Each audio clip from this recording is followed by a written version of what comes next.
Les essais fertilisation azotée sur blé montrent que la dose totale optimale peut varier entre parcelles et entre années de 0 à plus de 200 unités d'azote par hectare. La méthode des bilans est largement utilisée et a fait ses preuves à condition d'évaluer correctement les différents postes de la balance, le potentiel de la parcelle qui détermine les besoins de la culture et les fournitures du milieu, reliquat sortie hiver et minéralisation d'azote organique. La dose prévisionnelle est conforme aux besoins de la culture à plus ou moins 20 unités d'azote dans la moitié des cas. Les écarts à l'optimum technique déterminés a posteriori à partir d'une courbe de réponse à l'azote s'expliquent par la difficulté à évaluer a priori les fournitures du sol et l'efficience de l'engrais apporté. Le potentiel de la parcelle peut être dépassé quand les conditions climatiques sont favorables. Dans ce cas, une dose ajustée sur le potentiel moyen n'est pas limitante.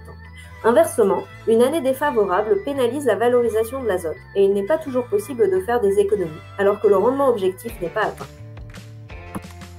Les reliquats d'azote étaient particulièrement importants en 2017 du fait de la faible pluviométrie hivernale, avec en conséquence des doses prévisionnelles faibles.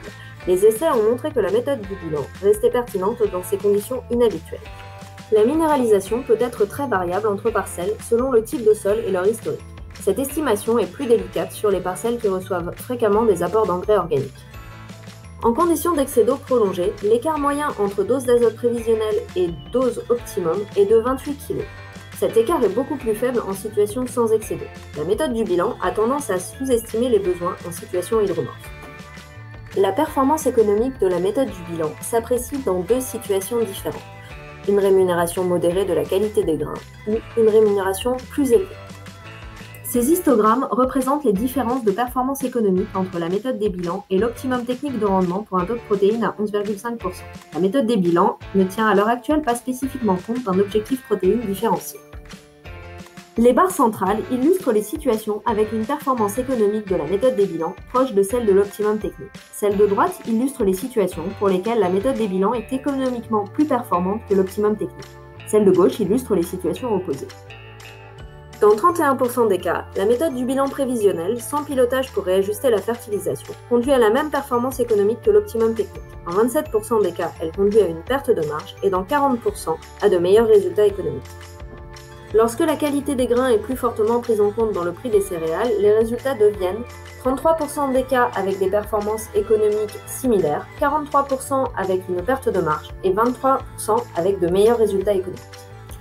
Avec une grille valorisant la qualité, la méthode des bilans ne permet d'avoir une meilleure performance économique que dans 23% des cas.